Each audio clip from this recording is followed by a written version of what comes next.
सभी का बहुत स्वागत करता गुड हूँ। Evening. Priyanka ma'am, Saraswati ma'am, Kanupriya ma'am, Suman ma'am, Rekha ma'am, Rohit ji और सभी लोग जो भी इस क्लास में इकट्ठा हुए हैं UGC net JRF paper 1 discuss करने समझने, आप सभी का बहुत अभिनंदन स्वागत करता हूँ। तो गाइस अभी हम लोग you can say data interpretation हमने किया, मतलब कर रहे हैं, हमने स्टार्ट किया था द डे बिफोर यस्टरडे।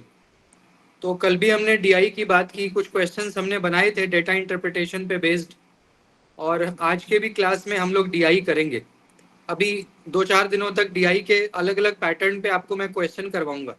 जो डेटा इंटरप्रिटेशन के प्रीवियस ईयर क्वेश्चंस हैं उसको अभी हम कुछ दिनों तक करेंगे, ताकि आपका एक बेस बन जाए, आपको आपकी जो एक अंडरस्टैंडिंग है डेटा इंटरप्रिटेशन को लेकर के वो डेवलप हो जाए। तो इसलिए हम लोग इस टॉपिक को अभी कर रहे हैं, क्योंकि बड़ा टॉपिक है, काफ़ी प्रैक्टिस करना पड़ेगा इसमें, तब जा करके चीज़ें आपको जो है समझ में आएंगी। ठीक है, तो आज भी हम डीआई करेंगे। आज क्लास स्टार्ट करने से पहले गाइज, हमारे क्लास में एक बड़े ही विशिष्ट मेहमान हैं, जो हमारे डायनेमिक प्रोफेसर के ही मेंबर हैं, अभी भी हैं, बहुत पहले से जुड़े हुए हैं। और इनका अभी एडमिशन जो है जेएनयू में, जवाहरलाल नेहरू यूनिवर्सिटी न्यू दिल्ली में, पीएचडी इन संस्कृत में एश्योर हो गया, मतलब हो गया। तो जेएनयू में जहाँ पे एडमिशन पाना बहुत कठिन है, बहुत कठिन है, जटिल है, क्योंकि वो इंडिया का नंबर 1 इंस्टीट्यूशन है, वहाँ पे पीएचडी में एडमिशन मिला है। हमारे ही क्लास के आंचल तिवारी जी हैं, जो आई थिंक गोरखपुर से हैं, दिल्ली में पढ़े हैं, और अब पीएचडी में इनका मतलब एडमिशन हो गया, सिलेक्शन हो गया। अभी इन्होंने जेआरएफ भी किया था, इसी बार इनका जेआरएफ भी हुआ है, जेआरएफ इन संस्कृत। और अब आ, मुझे लगता है हफ्ता 10 दिन पहले जेएनयू का भी रिजल्ट आया, तो उसमें भी हो गया। तो इन्होंने एडमिशन ले लिया जेएनयू नई दिल्ली में। तो आज मैंने उनको बोला कि भाई आप आइए और अपना थोड़ा एक्सपीरियंस शेयर करिए, क्योंकि हम में से जितने भी लोग यहाँ पे हैं, हमारा रास्ता यही है। हम सब लोग भी जेआरएफ भी करना चाहते हैं और पीएचडी भी करना चाहते हैं, तो हम सभी का जो इंटरेस्ट है वो सेम है। अल्टीमेटली हमें करना यही है। तो हमारे बीच का कोई व्यक्ति ने ऐसा किया, अचीव किया, जेआरएफ भी ले लिया और साथ के साथ एडमिशन इन पीएचडी जेएनयू में एडमिशन हो गया। तो मैंने आंचल जी को आज बुलाया कि भाई आप अपने अनुभव को साझा करिए और किस प्रकार से हम लोग ये इन चीज़ों को अचीव कर सकते हैं। तो इसलिए आंचल जी आज हमारे साथ हैं। Anchal ji, are you there in the session? क्या आप सेशन में हैं? जी सर। नमस्ते हाँ, सर। तो प्रणाम आंचल सर। तिवारी जी हमारे साथ हैं। नमस्ते। सबसे पहले तो हम सभी के ओर से आप सभी आपको बहुत बधाई, बहुत सारी शुभकामनाएं कि आपने अचीव किया है। जेआरएफ भी अभी कर लिया आप, संस्कृत में आपका इसी बार हो गया जेआरएफ, और अब पीएचडी। मतलब सारी चीज़ें बहुत बैक टू बैक, हम कह सकते हैं कि बैक टू बैक बहुत कम समय में आपने दोनों चीज़ अचीव कर लिया। तो 2025 आपके लिए बहुत शुभ रहा, बहुत अच्छा रहा, बहुत प्रोग्रेसिव रहा कि आपने अपने गोल को अचीव कर लिया इस साल। तो पहले तो आपको कॉन्ग्रेचुलेशन सभी की तरफ से। और मैं धन्यवाद। चाहूँगा कि आप थोड़ा बताएं कि कैसे जेआरएफ होता है, या किस प्रकार से हम पीएचडी में, और जेएनयू जैसे संस्थान, जवाहरलाल नेहरू यूनिवर्सिटी, मतलब बहुत बड़ा नाम है, वहाँ पे कैसे एडमिशन हम ले सकते हैं। आपने क्या अप्रोच, आपका क्या मेथड था, आपने क्या किया, किस प्रकार से सारी, मतलब जो सारा सिस्टम है वो बना आपका। तो प्लीज़ मैं चाहता हूँ कि आप थोड़ा मोटिवेट करें हम सभी को, ताकि जी हमें भी आगे मतलब रास्ता हमारा प्रशस्त हो। जी सर। नमस्ते सर। सर्वप्रथम सर को मैं बहुत बहुत धन्यवाद देना चाहूँगा, क्योंकि सर हमेशा नित्य प्रति ही अपने ज्ञान से हम सभी को अभिसिंचित कर और जीवन पथ को इस प्रकार से आसान बनाते हैं। और मैं भी सर से लगभग 2 वर्ष से जुड़ा हुआ हूँ, और तभी से सर से मतलब अध्ययन करते थे। और हमारा भी इसी प्रकार से सर की कक्षा में बहुत सारे स्कॉलर आते रहते हैं, और सभी लोग इस प्रकार से मतलब अपनी जो कहानी है और बैकग्राउंड का जितना भी मतलब जिस प्रकार से उनका संघर्ष रहता है उसको सुनाते रहते हैं। तो बहुत सारी उससे प्रेरणा मिलती है। तो इसी रूप में पहले सुनते थे और उन लोग से प्रेरित होकर के इस प्रकार से सोचते थे कि एक दिन वहाँ तक जिस स्थिति तक सामने वाले पहुँचे हुए हैं वहाँ तक हमको भी पहुँचना है। तो इस प्रकार का सपना था। तो इस रूप में सपना देखना भी चाहिए, क्योंकि सपना देखते हैं तभी जा कर के वो सपना साकार भी होता है। तो जब एमए प्रथम सेमेस्टर में हम लोग थे और सर से इस रूप में प्रतिदिन सर की क्लास वही पौने 10 बजे से और अभी तो 10 बजे से प्रारंभ हो रही है, इस रूप में प्रारंभ होती थी। तो जो है उसी समय से जेआरएफ का वो सपना देखा था और लगभग 2 वर्ष की मेहनत के बाद इसी वर्ष जो है मेरा सपना मतलब वह जेआरएफ पूरा हुआ। 3 बार मैंने वो दिया परीक्षा उसका और तीसरी बार में उसमें सफलता प्राप्त की। उसके बाद जो है फिर जिस प्रकार से जेआरएफ हो जाने के बाद सोचते हैं कि भाई हमारा कहीं पर पीएचडी में एडमिशन हो, तो वही मेरा भी उसी प्रकार से रहा। पीएचडी में एडमिशन के लिए जो है इस रूप में देखे थे, लेकिन ऐसा कभी भी नहीं सोचा था कि जो है जी, जी। सुमन मैम भी कह रही हैं, सुमन मैम के साथ में ही हम लोग मतलब पढ़ते थे और सर के द्वारा बहुत सारा मतलब इस प्रकार से होता ही है पढ़ते समय, डाँटना वो सब तो होता ही था अच्छे से। तो लेकिन उसके लिए इस रूप में नहीं देखते थे कभी भी कि सर ने इस रूप में बोला। वो सब गुरु प्रसाद के रूप में प्राप्त करके और उसको वही तो एक प्रकार से रहता है, जो हम लोग को जीवन के उस पे और अच्छा करने के लिए प्रेरित करता है। तो फिर मैंने मतलब इस रूप में कभी भी नहीं सोचा था कि जेएनयू जैसे और बीएचयू जैसे प्रतिष्ठित संस्थान जो हैं वहाँ पर मतलब मुझे एडमिशन मिल पाएगा। तो मैंने इस रूप में सोचा कि मतलब जो है अपने ही यहाँ से कहीं से किसी भी यूनिवर्सिटी से एडमिशन लेकर के और पीएचडी कर ली जाएगी। लेकिन हुआ क्या कि जो हमारे ही पास में मैं सर गोरखपुर से कह रहे थे मैं झांसी का हूँ। तो चल तो जो है वहीं पास में ही एक यूनिवर्सिटी है, तो वहाँ से मैंने सोचा कि मतलब कर लिया जाए, लेकिन वहाँ का इंटरव्यू हो चुका था, वहाँ का रिजल्ट आना बाकी था। तो वहाँ बात किए तो कहे कि अब अगले वर्ष जो है आप देखिएगा। तो मैंने सोचा कि चलिए क्या जेएनयू का ही एक बार डाल करके देख लेते हैं, जो होगा देखा जाएगा। तो फिर वहाँ का मैंने फॉर्म वहाँ का डाला और एक बात इस रूप में रहती कि यदि आप किसी भी चीज़ में हम लोग को अपना 100% योगदान देना चाहिए। कोई भी कार्य हम लोग करते हैं यदि, तो उसमें 100% अपनी तरफ से देना चाहिए। चाहे उसका जो भी परिणाम आए, वो एक अलग बात होती है। लेकिन हम लोग अपनी तरफ से कितना कर सकते हैं, वो पूर्ण रूप से करना चाहिए। क्योंकि बाद में हम लोग को एक चीज़ का पता चलता है कि हम किस स्थिति में हैं, मतलब हम कितने पानी में हैं। ये वाली बात हम लोग को अपने आप में पता चल पाती है। तो हम लोग को अपना 100% योगदान देते हुए और कार्य को करना चाहिए। तो वही मन में रख कर के और मैंने भी फिर जो है सिनॉप्सिस बनाना तैयार किया।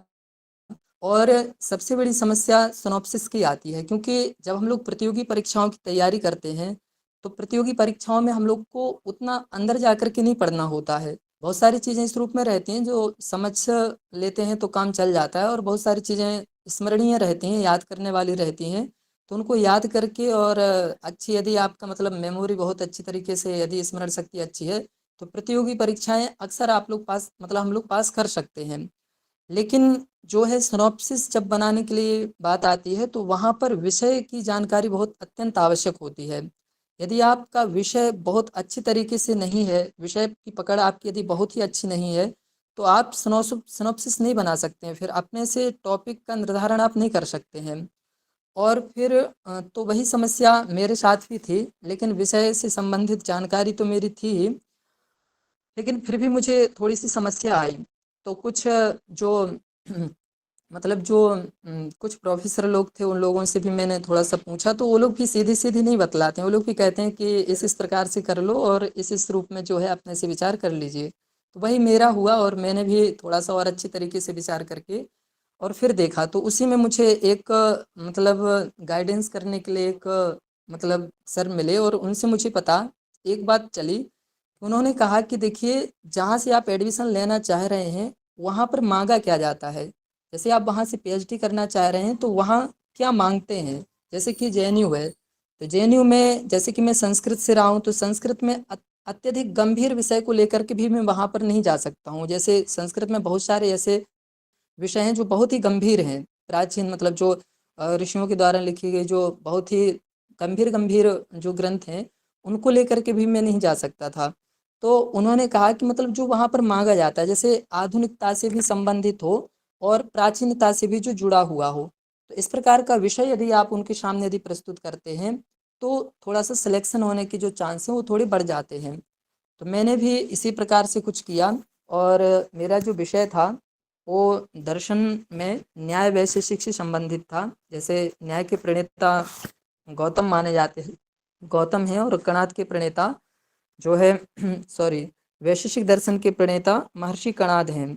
तो उन्होंने परमाणुवाद का सिद्धांत दिया है, तो उसको मैंने क्वांटम फिजिक्स से जोड़ करके, मतलब कि जो उसको लेकर के जो कुछ कुछ जो आधुनिक विद्वान हैं, स्टीफन हॉकिन, नील बोहर इत्यादि की जो थ्योरी आती है क्वांटम फिजिक्स को लेकर के, तो उसको थोड़ा सा मैंने पढ़ा, क्योंकि संस्कृत बैकग्राउंड से रहा हूँ तो उतना परिचित नहीं था इससे, लेकिन थोड़ा सा उसका अध्ययन किया। और जो महर्षि कणाद का जो परमाणुवाद का जो सिद्धांत है, और आधुनिक जो लोग हुए हैं, जॉन डाल्टन इत्यादि और जे थॉमसन इत्यादि इत्यादि लोगों ने जो क्वांटम फिजिक्स के बारे में जो अपनी अपनी थ्योरी दी है, उसको दोनों को जोड़ करके और मैंने अपना सिनॉप्सिस तैयार किया। तो उसको ले जा करके फिर मैंने जब वहाँ प्रस्तुत किया, तो मतलब लग तो ऐसा ही रहा था, क्योंकि होगा कि नहीं होगा, संदेह तो सभी के मन में रहता ही है। तो लेकिन मैंने इस रूप में कहा कि चलो देख लेते हैं एक बार क्या होता है। तो फिर जब गए इंटरव्यू देने, तो वहाँ पर प्रोफेसर लोगों ने बड़े आसानी से मतलब प्रश्न पूछे। क्योंकि देखिए होता क्या है कि यदि आप अपने विषय को लेकर के यदि अच्छे रहते हैं, विषय के बारे में यदि आपको अच्छी तरीके से पकड़ रहती है, तो सामने वाले प्रोफेसर यदि आपको उसी विषय के मिलते हैं और उन्हीं शब्दों को जब वो बोलते हैं, जिन चीज़ों को आपने अच्छे से पढ़ा हुआ है, उन्हीं शब्दों को यदि सामने वाले प्रोफेसर बोलते हैं, तो एक वहाँ का एक ऐसा माहौल बन जाता है, ऐसे लगता है कि कोई अपना ही कोई हमको मिला है, ठीक। तो वहाँ पर एक जो हम लोग जो डर रहे होते हैं इंटरव्यू से पहले, वो जो डर होता है वो मुझे ऐसा लगता है कि एक प्रकार से ख़त्म हो जाता है। क्योंकि जिन चीज़ों को आपने अच्छे से पढ़ा है और जिन शब्दों को आपने बार बार सुना हुआ है, ऐसे शब्दों को जब आप वहाँ जा कर के सुनते हैं, उन्हीं उन्हीं चीज़ों को, तो थोड़ा सा डर कम होता है। तो मेरे साथ भी ऐसे ही हुआ, जब उन्होंने उसी प्रकार से पूछा, जैसे कि हम लोग जब उसमें पढ़ते हैं तो वहाँ पर एक वाक्यार्थ बोध के बारे में थोड़ा सा आता है कि मतलब एक वाक्य है उसका कैसे मतलब कि बोध होता है, वाक्यार्थ बोध। तो संस्कृत साहित्य में दो स्कॉलर हैं, वो लोग भिन्न भिन्न प्रकार से वाक्यार्थ बोध मानते हैं। तो उसी को लेकर के उन्होंने जब प्रश्न पूछा, तो मुझे लगा कि मतलब अच्छा है, और फिर उसके बारे में मैंने अच्छी प्रकार से बतलाया। तो देखिए मुख्य बात ये होती है कि हम लोग को केवल प्रतियोगी परीक्षाओं तक सीमित नहीं होना चाहिए। यदि आप चाहते हैं कि मतलब हम बहुत आगे जाएं और अपने क्षेत्र में बहुत कुछ करें, तो प्रतियोगी परीक्षाओं तक सीमित नहीं रहना चाहिए, उस विषय का गंभीर अध्ययन करना ही पड़ेगा आपको, और वो आवश्यक भी है। क्योंकि इंटरव्यू में ये नहीं देखा जाता है कि आप, वो तो ये बात समझते हैं कि भाई आप जेआरएफ क्वालिफाई हैं, तो जो बेसिक जो चीज़ें हैं वो सब तो आपको आती ही होंगी, और जो स्मरणीय चीज़ें वो भी आपको आती होंगी। लेकिन आप उस विषय का कितना मतलब अंतरंग रूप से उस विषय के साथ जुड़े हुए हैं, उस विषय को आप कितनी अच्छे से समझ पा रहे हैं, उस चीज़ को वो लोग इंटरव्यू में देखना चाहते हैं। इस बात को मैं मतलब थोड़ा सा पहले से समझता था, तो मैंने उसी चीज़ पर थोड़ा-सा जोर दिया कि मतलब आप जो लेना चाहते हैं, उसी चीज़ को उन लोग को देना चाहिए, ठीक? वो ये देखना नहीं चाहते हैं कि आपका मतलब कितनी चीज़ें आपको याद हैं, ठीक? जिस रूप में मान लीजिए हम लोग की परीक्षा में जिस रूप में पूछा जाता है, वो नहीं, वो समझते हैं कि ये आप पहले से कर चुके हैं, ठीक है? और ये आपको तैयार भी होगा। वो चाहते हैं कि आपको विषय का कितना अच्छी तरीके से पकड़ है विषय में, ठीक? तो मैं उस चीज़ को थोड़ा-सा समझ रहा था, तो उसी चीज़ को मैंने उनके सामने रखा। तो मुख्य रूप से ये बात समझ लेनी चाहिए कि सामने वाला क्या चाह रहा है। जब आप उसको उसी प्रकार से उन बातों को देते हैं, उसी रूप में समझाते हैं, तो फिर उसको लगता है कि हाँ भाई, सामने वाले व्यक्ति ने केवल प्रतियोगी परीक्षा ही उत्तीर्ण नहीं की है, विषय में भी अच्छी तरीके से पकड़ मतलब उनकी है। तो इस रूप में जब होता है तो फिर सिलेक्शन थोड़ा-सा आसान हो जाता है। तो यही मेरे साथ भी इसी रूप में रहा, और फिर जब रिजल्ट देखा तो फिर मुझे मतलब थोड़ा-सा विश्वास नहीं हुआ, क्योंकि जेएनयू में एक और बात है कि लोगों को ऐसे लगता है कि मतलब आस-पास का माहौल भी ऐसे रहता है कि लोग कहते हैं कि भाई जो वहीं के जो लोग होते हैं, जेएनयू से ही जो एमए किए हुए रहते हैं, उन्हीं लोग को प्रोफेसर लोग मतलब कि प्राथमिकता देते हैं, उन्हीं को लेते हैं। तो ऐसा भी मेरे साथ था, तो मैंने ये सोचा कि भाई अपना विषय कितना भी अच्छा हो, फिर भी यदि इस प्रकार से यदि होगा तो फिर सिलेक्शन वैसे भी नहीं होना है। ठीक। लेकिन जब इंटरव्यू वगैरह हुआ और जब रिजल्ट आया तो मुझे एक बात पता चली कि भाई यदि आपका विषय अच्छा है, विषय यदि आपका अच्छा है और आप यदि अच्छी तरीके से वहाँ पर अपनी प्रस्तुति देते हैं और उनको यदि अच्छा लगता है, तो ऐसा कुछ भी नहीं है कि वो अपने यहाँ के विद्यार्थियों को ही प्राथमिकता देंगे, ऐसा बिल्कुल भी नहीं है। वहाँ पर योग्य लोगों को ही प्राथमिकता दी जाती है। यदि आप योग्य हैं, तो आप ये मान कर के चलिए कि आपका सिलेक्शन वहाँ पर निश्चित होगा ही, ठीक? तो ये बात भी समझनी चाहिए। जो कि बाहर के लोगों को वैसे मतलब जो हैं वो इस रूप में मान कर के चलते हैं कि होता नहीं है, होता नहीं है। लेकिन यदि आप योग्य हैं, तो मुझे लगता है कि वहाँ इस प्रकार से होता है और यही एक कारण है कि जिसके कारण से जेएनयू एक मतलब एक प्रतिष्ठित संस्थान के रूप में है। कि इस रूप में अन्य संस्थानों में देखते हैं तो हमारे यहाँ के विद्यार्थी होंगे, चाहे भले ही उनको कुछ आता हो चाहे ना आता हो, लेकिन हमारे यहाँ के विद्यार्थियों को ही हम लेंगे, तुमको नहीं देंगे, इस रूप में होता है, जिसके कारण से उनकी स्थिति भी देखने में आती है। तो यही एक उसकी मतलब विशेषता का ये भी यही कारण है कि भाई योग्य विद्यार्थियों को ही वहाँ पर स्थान दिया जाता है। तो ये वहाँ की बहुत ही अच्छी बात है। तो इसी रूप में रहा।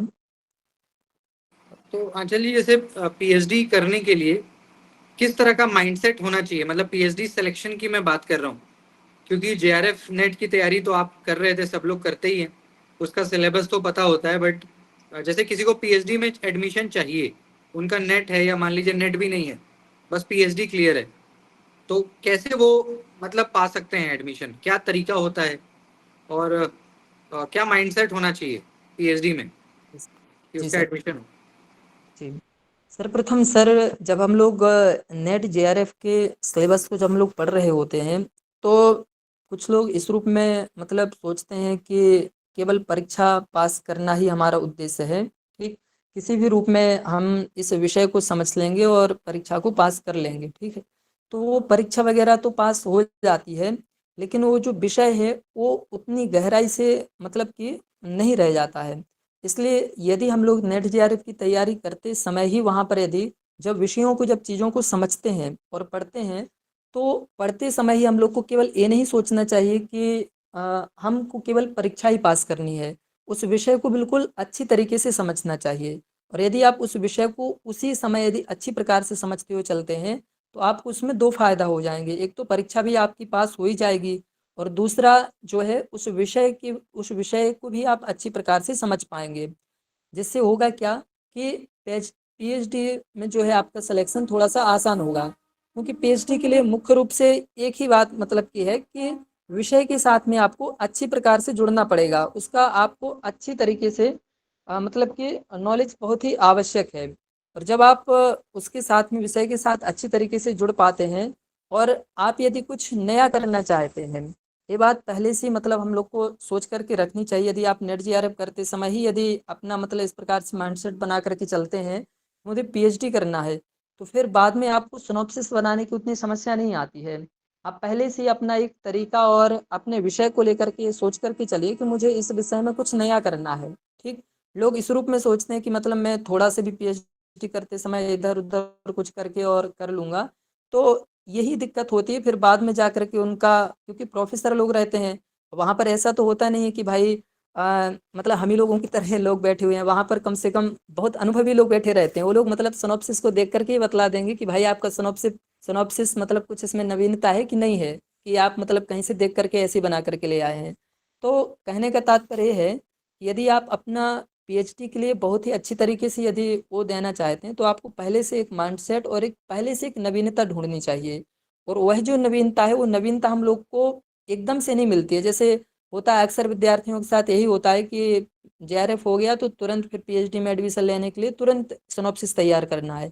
अब एकदम से सिनॉप्सिस वैसे तैयार नहीं हो सकता है, लेकिन जब आप विषय को पढ़ रहे हैं, जब मान लीजिए सिलेबस को आप पढ़ रहे हैं, उस समय आप उसको देख सकते हैं कि हाँ भाई, यहाँ पर इस चीज़ की कमी है, यहाँ पर इस रूप में किया जा सकता है। तो यदि आरंभ से ही हम लोग विषय को पढ़ते समय ही यदि इन चीज़ों पर थोड़ा-सा ध्यान दें, तो हम लोग उस कमी को देख सकते हैं कि यहाँ पर इस रूप में कमी है और हम यहाँ पर इस रूप में कार्य कर सकते हैं। जब आप इस चीज़ को देखते हुए चलेंगे, तो फिर बाद में आपको मतलब जो विषय चयन करने की उतनी दिक्कत नहीं आएगी, उतनी समस्या नहीं आएगी। आप उसको बड़े ही आसानी से और बहुत सारे विषयों को अपने मतलब कि उसमें रख सकते हैं। ठीक? तो मैं तो यही कहूँगा कि आरंभ से ही जब हम लोग उसको देखते हुए चलते हैं, तो ऐसा कभी भी नहीं होता है कि मतलब हम लोग को विषय ना मिले। बहुत सारे विषय ऐसे होते हैं जिन पर कार्य हम लोग कर सकते हैं, और ऐसा मतलब पढ़ते समय भी हम लोग के मन में ऐसा कभी-कभी आता भी है कि भाई यहाँ पर इस रूप में कार्य होना चाहिए था, जो कि अधूरा है। लेकिन हम लोग उस तरफ ध्यान नहीं देते हैं कि ये पीएचडी के लिए भी हमारे इसमें काम आ सकता है। तो उस चीज़ के लिए भी थोड़ा-सा देखना चाहिए, और प्रारंभ से ही यदि हम लोग माइंडसेट बना कर के चलते हैं, तो सिनॉप्सिस बहुत ही अच्छा तैयार हो सकता है, और यदि सिनॉप्सिस बढ़िया अच्छी तरीके से उसमें नवीनता यदि रहती है, तो फिर सिलेक्शन बहुत ही आसान हो जाता है और हो भी जाएगा। बहुत धन्यवाद आंचल जी आपका। आपने बहुत सारे इंफॉर्मेशन को शेयर किया हमारे साथ, और ये भी स्पष्ट किया, मतलब बताया कि भाई किस तरह से हम पीएचडी एडमिशन ले सकते हैं।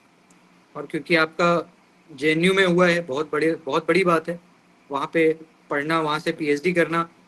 तो आपके लाइफ का एक नया टर्निंग पॉइंट है ये, कि आप वहाँ से पीएचडी करेंगे तो बहुत बड़ी बात है। बहुत सारे कॉन्टैक्ट्स बनते हैं और आगे का जो रास्ता है वो प्रशस्त होता है। अच्छा फ्यूचर आप बना सकते हो। तो उसके लिए भी आपको बधाई, और आगे भी आप क्लास में आते रहें, बहुत सारी बातें आप बताते रहें, ऐसी आशा आपसे करता हूँ। जी, तो thank you so much for joining us. धन्यवाद सर। तो गाइस अब हम लोग अपने सेशन को स्टार्ट करते हैं। आपको कुछ आइडिया जरूर सर मिला होगा, क्योंकि आप में से सर, भी। जी। आपको और आंचल जी को बहुत शुभकामनाएं। जब आंचल जी पढ़ते थे ना, तब बहुत डर डर के पूछते थे। बहुत मैं सोचती थी कि ये मैं तो फिर भी सही हूँ इनसे पढ़ने में, मैथ में। और मैं जो क्वेश्चन मेरे अंदर आता था डाउट का, तो आंचल जी पहले ही पूछ लेते थे वो। और आप फिर कई बार बता के भी हमें यानी आंचल जी को मेरी डांट भी आंचल जी को पड़ती थी, तो अंदर ही अंदर मेरे को खुशी होती थी, शुक्र है मैंने नहीं पूछा, आंचल जी ने पूछ लिया। सर आज बहुत खुशी हुई आंचल जी का ये सुन के आपके मुख से कि आपका, हालांकि और लोग भी हुए हैं आपके यहाँ से, बहुत लोग होते हैं, पर इतनी खुशी नहीं हुई सर उनके लिए सच में, जितनी आंचल जी के लिए खुशी हुई। क्योंकि बहुत अच्छा लगा सर, आज पता नहीं क्यों बहुत अच्छा लगा, अच्छा फील हो रहा है बहुत कि आंचल जी ने इतना कुछ यहाँ से इस स्टेज से किया। हालांकि सर बहुत लोगों ने किया, लेकिन उनके लिए इतनी खुशी नहीं हुई। इनके लिए बहुत स्पेशल स्पेशल खुशी सर, और बधाई आपको भी सर, आंचल जी को भी बहुत बहुत बधाई। जी, और बस सर इतना ही कहूंगी मैं तो। जी सर। धन्यवाद मैम, हाँ, आपके लिए बहुत-बहुत। क्योंकि मेमोरीज हमारी रह जाती है मैम। पहले काफ़ी दिनों से आंचल भी मुझे लगता है लास्ट ईयर से आ रहे थे क्लास में। तो काफ़ी मेमोरीज हमारी रहती है, क्योंकि क्लास हम करते हैं बहुत सारे टॉपिक्स पे। हमारा एक कॉन्फ्लिक्ट होता है, द्वंद होता है, क्वेश्चन आंसर हम करते हैं डिस्कशन वगैरह के टाइम पे। तो वो आपकी मेमोरी है। और हमारे बीच का कोई व्यक्ति किसी अच्छे जगह पे जाता है तो हम सभी के लिए मतलब खुशी की बात तो है ही। तो चलिए गाइस, जब हम लोग क्लास स्टार्ट करते हैं, कुछ क्वेश्चंस मैं आपको आज भी करा रहा हूँ। आज एक दो क्वेश्चन ही करवाऊंगा, जो इम्पोर्टेंट है, प्रीवियस ईयर क्वेश्चन से जुड़ा हुआ है। तो आज कुछ क्वेश्चंस हम लोग करते हैं डेटा इंटरप्रिटेशन के। जो समय हमारे पास है उसको हम लोग यूटिलाइज करते हैं। तो गाइज आपको स्क्रीन पे नजर आ रहा होगा, कुछ क्वेश्चंस यहाँ पे आपको दिख रहे होंगे स्क्रीन पे। इसको गाइज पहले हम लोग ध्यान से समझ लेते हैं ना। मैंने आपको कल भी बोला था कि डेटा इंटरप्रिटेशन हम जब भी बनाते हैं, तो डीआई बनाते टाइम सबसे पहले डेटा को समझिए। अगर आप डेटा समझ जाओगे ना, तो क्वेश्चन कर ही लोगे, प्रश्न आप कर ही लोगे। लेकिन जो सबसे इम्पोर्टेंट एस्पेक्ट है वो ये है कि आप डेटा को समझें। तो देखिए गाइज यहाँ पे क्या दिया हुआ है, मैं आपको समझाता हूँ हिंदी इंग्लिश दोनों में। The following table shows the percentage distribution of the number of students boys and girls. यानी यहाँ पे जो गाइस डिस्ट्रीब्यूशन, मतलब जो बंटवारा यहाँ पे किया है, जो इस तालिका जो टेबल में दिया हुआ है, उसमें छात्रों यानी नंबर ऑफ स्टूडेंट्स गिवन है। कुछ तो बॉयज हैं, कुछ गर्ल्स हैं। And the number of girls who are enrolled in 5 different games. आप देख सकते हो गाइस अपने स्क्रीन पे जो टेबल आपका बना हुआ है, जो तालिका आपकी बनी हुई है, वहां पे 5 अलग अलग गेम्स हैं। बास्केटबॉल है, सॉकर है, बैडमिंटन है, क्रिकेट है, टेनिस है। तो किसी भी कॉलेज में या किसी भी स्कूल में इतने गेम्स तो होते ही हैं। बास्केटबॉल आजकल हर जगह है, सॉकर हो गया, बैडमिंटन है, क्रिकेट है, टेनिस है। तो गाइज ये 5 अलग अलग गेम्स हैं। ये जो 5 हैं अलग अलग गेम्स हैं किसी स्कूल में, और 2022 का ये डेटा है, यानी 2022 में कितने बच्चे कौन से गेम में पार्टिसिपेट करते हैं उसका ये डेटा माने आंकड़ा है। यानी बास्केटबॉल में कितने लोग हैं, सॉकर कितने बच्चे खेल रहे हैं, बैडमिंटन कितने स्टूडेंट खेल रहे हैं, क्रिकेट में कितने लोग हैं पार्टिसिपेशन, और टेनिस में कितने हैं। तो ये आपका एक आंकड़ा है। और उसके बाद कह रहा है कि टोटल नंबर ऑफ 6000 स्टूडेंट, यानी टोटल 6000 बच्चे हैं जो एनरोल हैं पांचों गेम्स में, क्योंकि जो स्कूल की जनसंख्या है, जो टोटल आपके नंबर ऑफ स्टूडेंट्स हैं इस स्कूल में वो 6000 है। तो 6000 बच्चों का स्कूल है और 6000 में 5 गेम है, basketball, soccer, badminton, cricket, tennis. तो इन पांचों गेम में गाइस कितने कितने बच्चे हैं वो हमें देखना है। अच्छा, गर्ल्स की संख्या 3500 देखो दी हुई है, यानी 6000 टोटल स्कूल का स्ट्रेंथ है। 6000 टोटल स्कूल का स्ट्रेंथ है और 6000 में लड़कियां कितनी हैं 3500। तो क्या आप बता सकते हैं बॉयज कितने होंगे?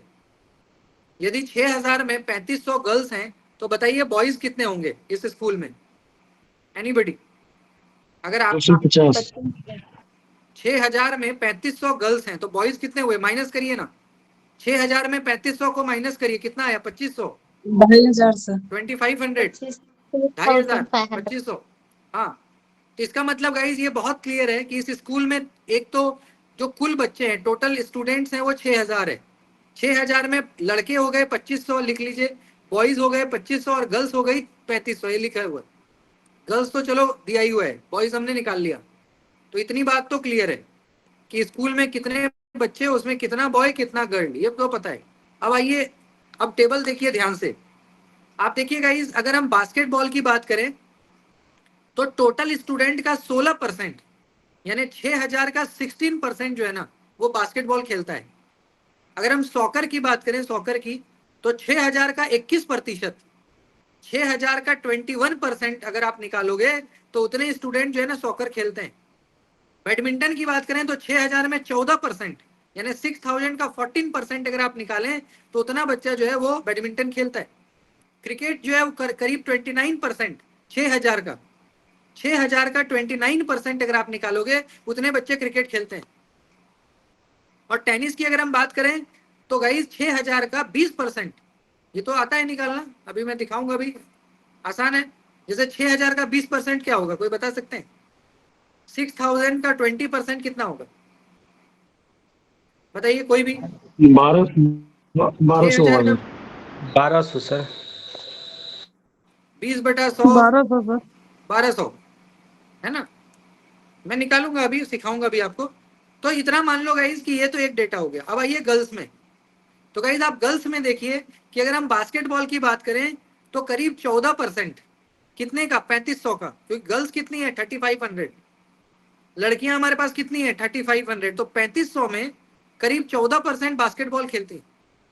सॉकर करीब 28%, 3500 का 28% सॉकर पार्टिसिपेशन करती, खेलती। बैडमिंटन में 3500 का 16%, क्रिकेट में 3500 का 20% क्रिकेट, और टेनिस में 3500 का 22% क्रिकेट खेलती हैं गर्ल्स।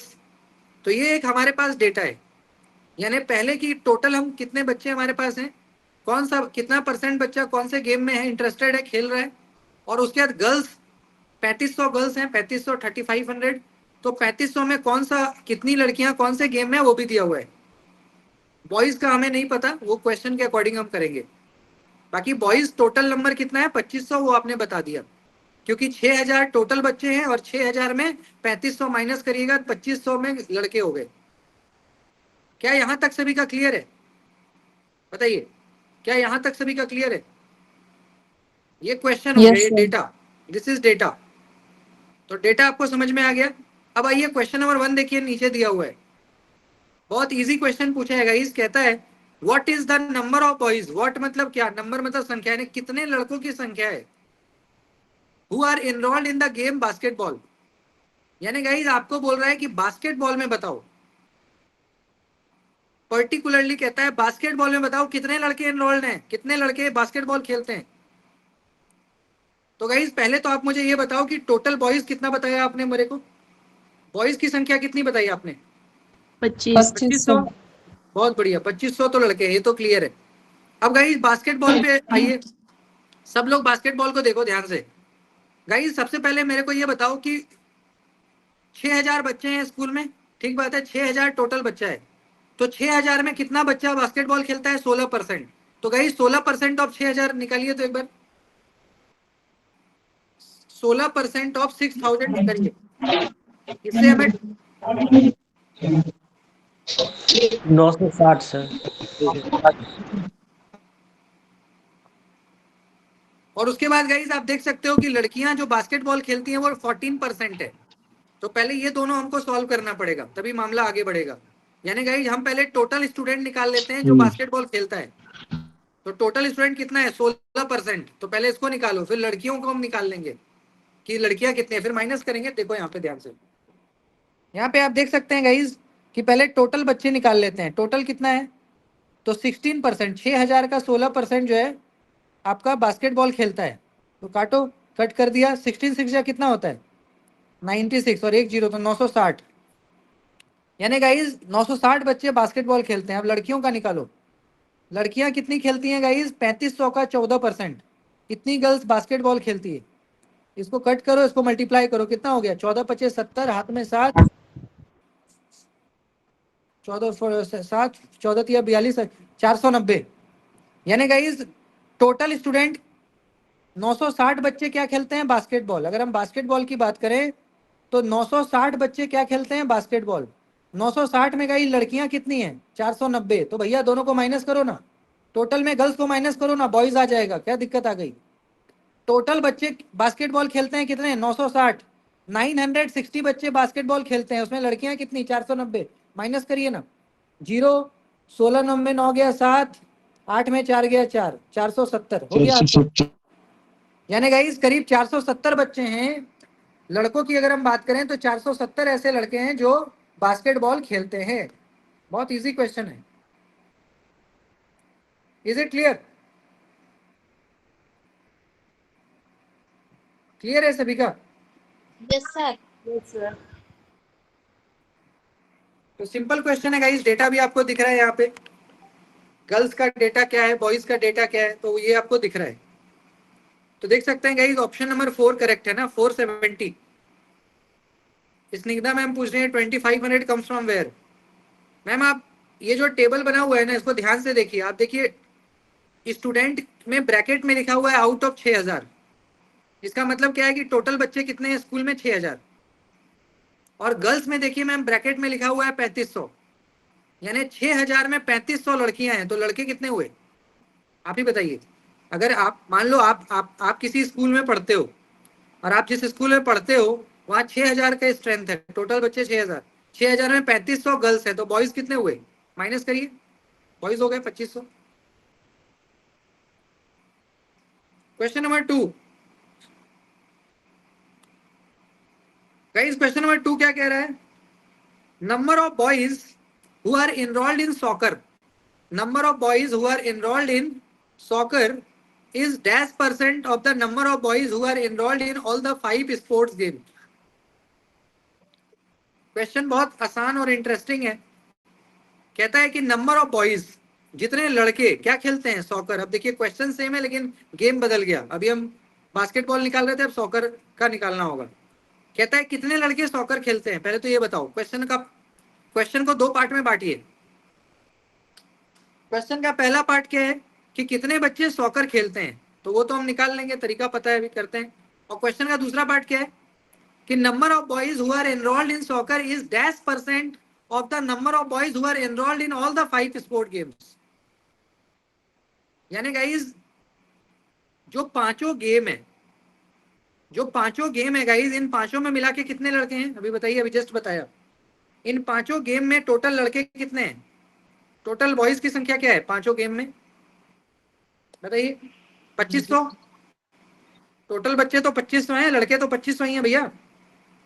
बॉयज तो 2500 है ना टोटल पांचों गेम में। तो ये तो क्वेश्चन का दूसरा पार्ट तो पहले से हमें पता है। क्वेश्चन का जो दूसरा पार्ट है कि number of boys who are enrolled in all the 5 games, तो भैया सभी पांचों मिला के तो 2500 बच्चे आ ही गए। वो तो हमने निकाल ही लिया माइनस करके, 6000 में 3500 को घटाया तो लड़के तो आ ही गए 2500। तो दूसरा पार्ट तो क्लियर है कि दूसरा पार्ट यानी नंबर ऑफ बॉयज कितने हैं? 2500। बट पहला पार्ट हमें करना पड़ेगा।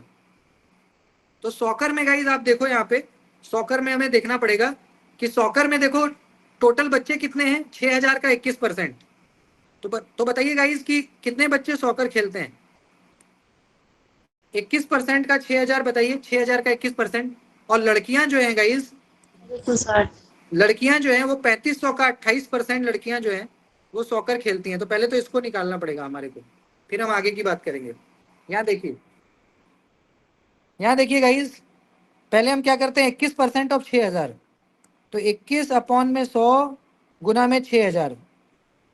तो इससे क्या हो गया गाइज, हमें पता लग गया कि टोटल कितने बच्चे, 21 छक 126, यानी 1260 बच्चे क्या खेलते हैं, सॉकर, SOCCER। 1260 बच्चे क्या खेलते हैं, तो सॉकर खेलते हैं। अब गाइज गर्ल्स को निकालो, गर्ल्स क्या है, 28% लड़कियां सॉकर खेलती हैं, तो 28% और 3500, ये कट गया। 35 को 28 से गुना करिए, तो 35 को 28 से गुना करिए, क्या होगा, करिए मल्टीप्लाई, बताइए 35 इंटू 28 क्या होगा, 980। तो गाइस एक बात बताओ कि 1260 बच्चे सॉकर खेलते हैं जिसमें लड़कियां 980 हैं, ठीक है। तो बॉयज निकालिए ना, दोनों को माइनस तो करिए। 1260 में गाइस 980 माइनस करो, कितना आएगा, माइनस करो दोनों को, तो 0 आ गया, 16 में 8 गया तो 8 आ गया, 11 में 9 गया 2, यानी गाइस जो लड़के सॉकर खेलते हैं उनकी संख्या कितनी है, 280। जो लड़के सॉकर खेलते हैं उनकी संख्या कितनी है, 280। यहां तक क्लियर है सभी का, बताइए। हमने पहले टोटल बच्चे निकाले, फिर लड़कियों का संख्या निकाला, टोटल में लड़कियों को माइनस किया तो लड़के आ गए। क्या यहां तक क्लियर है, यहां तक क्लियर है गाइस। तो क्वेश्चन का दूसरा पार्ट अब क्या बोला है, एक तरफ 280 और एक तरफ हमारा क्या है, 2500, क्योंकि टोटल लड़के 2500 हैं, ठीक है।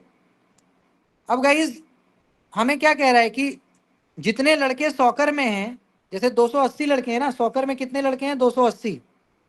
तो कह रहा है कि जितने लड़के हैं वो टोटल लड़कों का कितना परसेंट है, तो 280 को 100 से गुना करके 2500 कर दीजिए, आंसर आ जाएगा। यही होता है ना परसेंटेज का मतलब।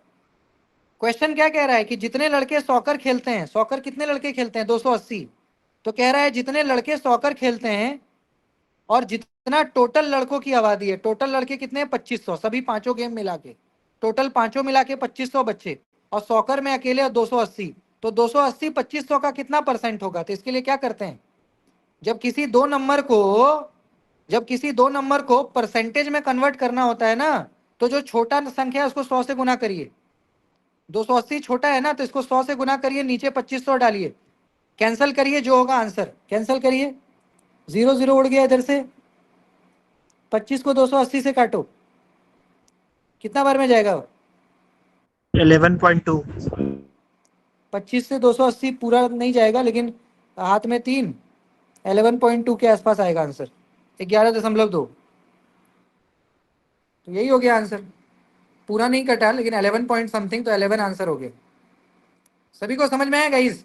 हमेशा ध्यान रखिएगा कि जब भी दो नंबर है, जैसे 280 और 2500, हमको इन दोनों को अगर परसेंटेज में कन्वर्ट करना है ना, तो जो छोटा नंबर है उसको 100 से गुना करिए और बचे हुए को नीचे फेंकिए, कैंसिल करिए, जो होगा वही आंसर। तो 280 गुना 100 बटा 2500। क्लियर है सभी का, इज इट क्लियर। यस।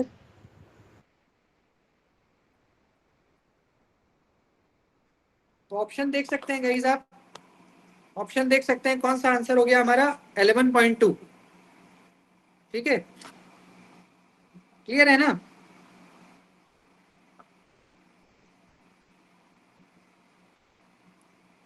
अब गाइस देखिए यहाँ पे एक नया डेटा है, एक नया डेटा आपको यहाँ पे दिख रहा होगा, इसमें आप देखिए, इस डेटा को पहले समझिए। ऊपर क्या लिखा हुआ है, percentage distribution of population in as group of. आप देख सकते हो गाइस कि अलग अलग एज ग्रुप के लोग हैं। बहुत इजी डेटा है, इसको ध्यान से समझिए। आप यहाँ पे देखो, इसमें अलग अलग एज ग्रुप के लोग हैं। जैसे अगर हम कहें कि 13 से कम उम्र के लोग, अच्छा 5 शहर है, शहर ए, शहर बी, शहर सी, शहर डी, शहर, यानी ये पांचों शहर हैं। सिटी का नाम है, सिटी ए, सिटी बी, सिटी सी, डी, डी। तो पांचों क्या है? सिटी है, जगह का नाम है, प्लेस का नाम है। कौन से शहर में किस उम्र के लोग रहते हैं वो दिया हुआ है। जैसे शहर ए में 13 से कम उम्र के बच्चे कितने हैं? 18%। शहर ए में ही 19, आप देख सकते हो, 19 से कम वाले कितने बच्चे हैं? तो कितने लोग हैं? 12%। ठीक है। फिर शहर ए में ही 35 से कम उम्र के कितने लोग हैं? 24%। शहर ए में ही 60 से कम, यहां देख सकते हो लेस देन 60 का साइन, ऐसा साइन मतलब लेस देन। तो शहर ए में 60 से कम वाले कितने लोग हैं? 30%। शहर ए में 60 से ज्यादा कितने लोग हैं? 16%। ये क्वेश्चन है आपका। ऐसे ही शहर बी की अगर हम बात करें तो शहर बी में 13 से कम उम्र वाले कितने बच्चे हैं? तो 16%, 16%। शहर बी में 19 से कम उम्र वाले बच्चे कितने? 18%। शहर बी में ही 35 से कम उम्र वाले कितने हैं? तो 22%। शहर बी में 60 से कम उम्र वाले 29%। और शहर बी में 60 से ज्यादा वाले 15%। ऐसे ही पूरा पांचों शहर का डेटा है। सिटी ए से सिटी ए तक का पूरा ये डेटा है कि किस शहर में कितने उम्र के लोग रहते हैं, कितने उम्र के लोग ज्यादा हैं, कितने उम्र के कम हैं, ये यहाँ पे गिवन है। एज ग्रुप के बेस पे ये डेटा गिवन है। जैसे शहर ई की अगर हम बात करें तो शहर ई में 13 से कम उम्र वाले कितने लोग, कितने परसेंट लोग हैं? आप बताइए। शहर ई में 13 से कम उम्र वाले कितने परसेंट लोग रहते हैं? डेटा देख के बताइए। 18%, यहाँ लिखा हुआ है ना 18%। तो शहर ई में 13 से कम उम्र वाले लोग कितने हैं? 18%। शहर ई में ही 19 से कम उम्र वाले कितने लोग हैं? तो 15%।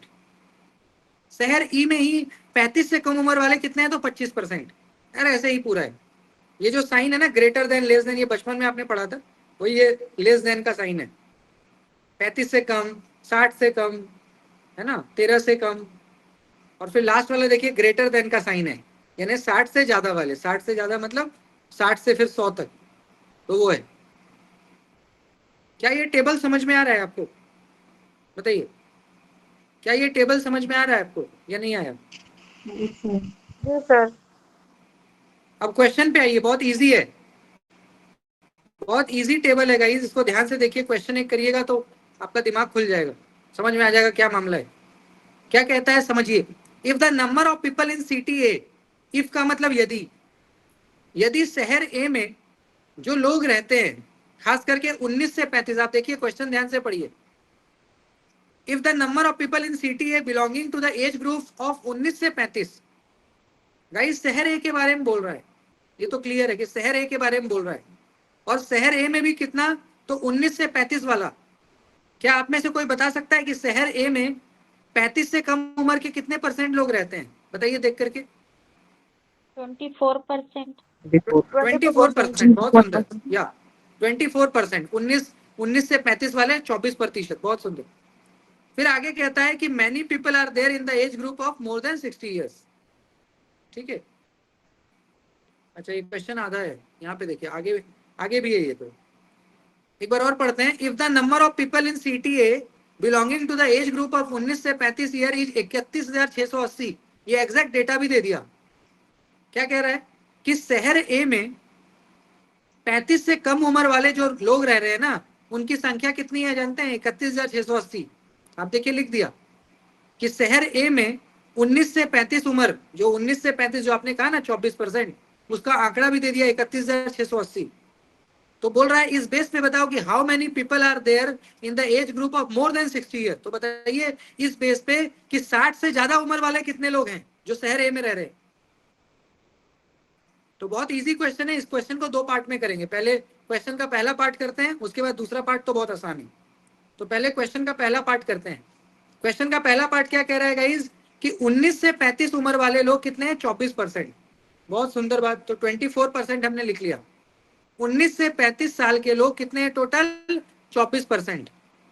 और इसका संख्या भी आपको बता दिया कि भैया ये जो संख्या है ना 19 से 35 का, वो है 31,680। ठीक है।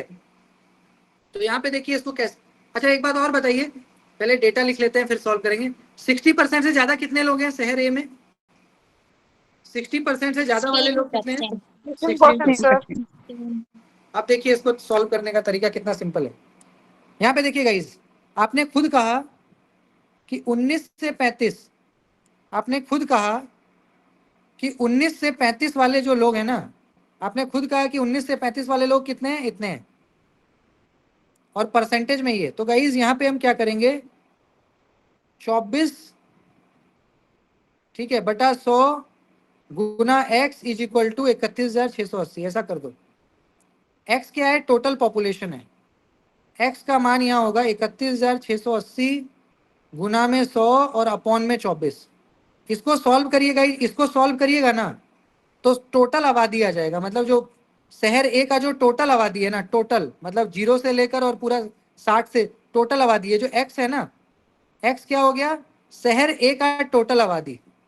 x क्या हो गया? शहर ए का टोटल आबादी। तो गाइस इसको सॉल्व करो आप, इसको काट कूट करो, कितना में जाएगा ये? 2 से अगर कट करेंगे तो 12 बार में, ये 50 बार में, फिर 2 से करिएगा तो 2 छक 12, ये 25 बार में, फिर इसको काटिएगा तो 6 पचे 30, फिर 6 दूनी हाथ में 1 बचा तो 6 दूनी 12, 6 अठे 5। तो गाइस 5280 को अगर 25 से करिएगा तो कितना होगा? मल्टीप्लाई करिए तो शहर ए की टोटल आबादी आ जाएगी। 25 का टेबल आता है ना, 25 जीरो जा जीरो, फिर 25 अठे जानते हैं कितना होता है? 25 अठे 200, हाथ में 20, 25 दूनी 50 और 20 70 का जीरो, हाथ में 7, 25 पचे 125 और 7 132। यानी गाइस शहर, हाँ 1,32,000, यानी शहर ए की टोटल आबादी कितनी हो गई? 1,32,000। ये टोटल शहर ए में टोटल लोग इतने रहते हैं, 0 से लेकर के और हीरो तक जितने लोग हैं 100 साल तक, टोटल आबादी शहर ए की 1,32,000। तो भैया हमें तो बस ये पूछा है ना कि 60% से ज्यादा वाले लोग बताओ। तो 60% से ज्यादा वाले लोग कितने होंगे? 16% ऑफ 1,32,000। तो 1,32,000 का 16% बताइए ना, आंसर हो गया। 1,32,000 का 16% बताइए, वही आंसर हो जाएगा। इसको गुना कर दीजिए, 16 दूनी 32, हाथ में 3, 16 तिया 48, 3 51, हाथ में 5, 21 हो गया। ये 1 0 बिठा दीजिए, कितना हो गया?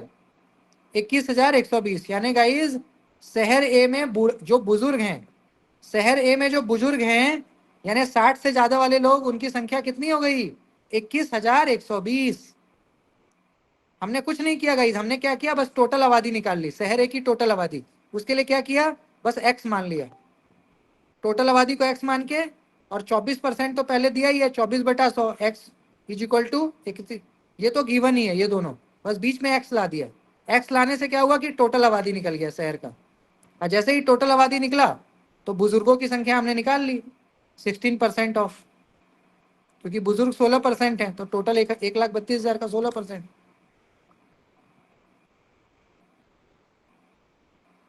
कोई डाउट है तो बताइए। क्लियर है गाइस सभी का?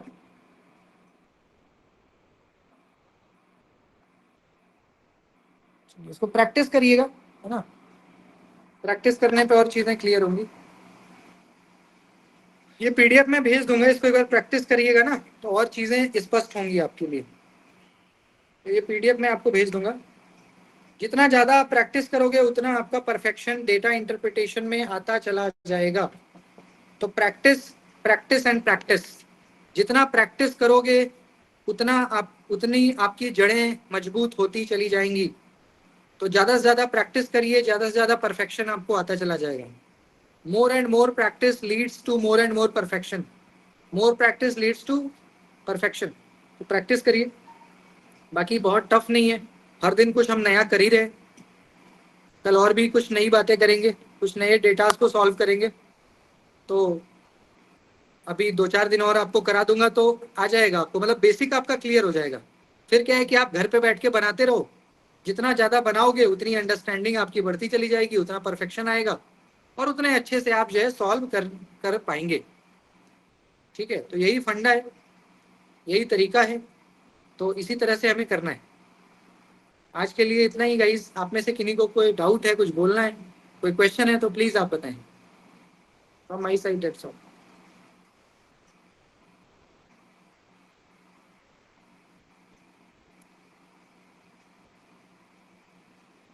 चलिए, तो हम मिलते हैं गाइस, फिर कल के क्लास में मिलेंगे तो और नई बातें करेंगे, आगे की बात करेंगे, है ना। आज के लिए इतना ही। अपना बहुत ख्याल रखिए, बहुत खुश रहिए, मेहनत करिए, और जो मैं पढ़ाता हूँ PDF में भेज ही देता हूँ ग्रुप में, तो उसको आप सॉल्व कर सकते हो, रिवाइज कर सकते हो। नए नए क्वेश्चंस, इंटरनेट वगैरह, बुक्स, किताबें कहीं से भी बनाइए, क्वेश्चन बनाने से मतलब है। तो जितना क्वेश्चन बना सकते हो आप उतना बनाइए, ठीक है। तो आज के लिए इतना ही, कल मिलेंगे तो आगे और नई बातें करेंगे, ठीक है। गुड नाइट सभी लोगों को, have a good day, bye.